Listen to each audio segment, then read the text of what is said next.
ჩემს ცხოვრებას კლასიკურ მუსიკას შევადარებდი. დედა იყო ყველა ეტაპზე ჩემს გვერდით. ვფიქრობ, მე და მუსიკა ერთად დავიბადეთ. მეცადინეობაც მეზარებოდა ბავშვურად. მე ვჩვენავ, რომ მეთამაშა. ვფიქრობ, მე და მუსიკა ერთად დავიბადეთ. იმიტომ რომ როგორც მეუბნებიან, მე მაშინ პატარა ვიყავი, გამოვირჩევდი მუსიკალური ნიჭით.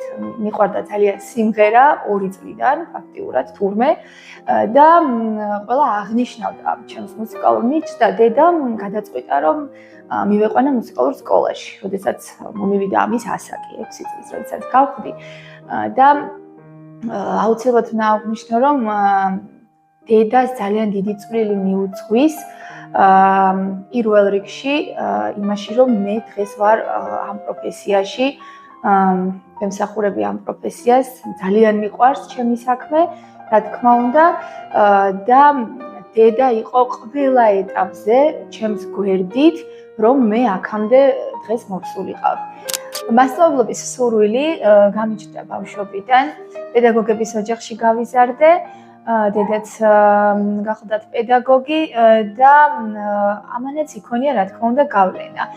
ოღონდ არავის არ დაუძალებია, რაღაცა მე ბავშვურად ძალიან მომწონდა, თოჯინებს დავსვავდი, რაღაცა მასწავლებლობდი, თამაშობდი ამით და ეს იყო ძალიან სასიამოვნო პროცესი ჩემთვის. შემდეგ უკვე, როდესაც მუსიკალურ სამყაროში შევაბიჯე, რა თქმა უნდა, მე უკვე ნელ-ნელა გამიჩნდა სურვილი, რომ ყოფილიყავი მუსიკის პედაგოგი. და ამაში, რა თქმა უნდა, როგორც აღვნიშნე, დედამ ძალიან ხელი შემიწყო და მეხმარა ყველა ეტაპზე.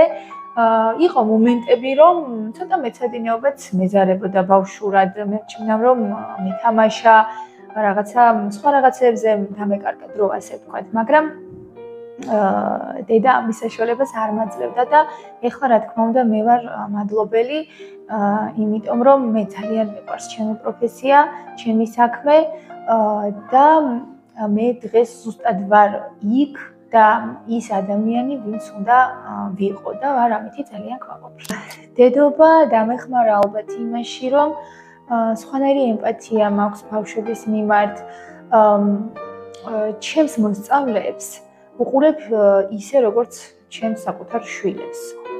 აბსოლუტურად გულწრფელად, იმიტომ რომ სხვანაირად მე არ შემიძლია. ანუ ამას ისინიც გრძნობენ და ჩემთვისაც ეს ორგანულია, იმიტომ რომ ასე უფრო მარტივია ურთიერთობა, ასე უფრო გულწრფელია ურთიერთობა და მე როგორც საკუთარ შვილებს მოვექცეოდი საკუთარ შვილებს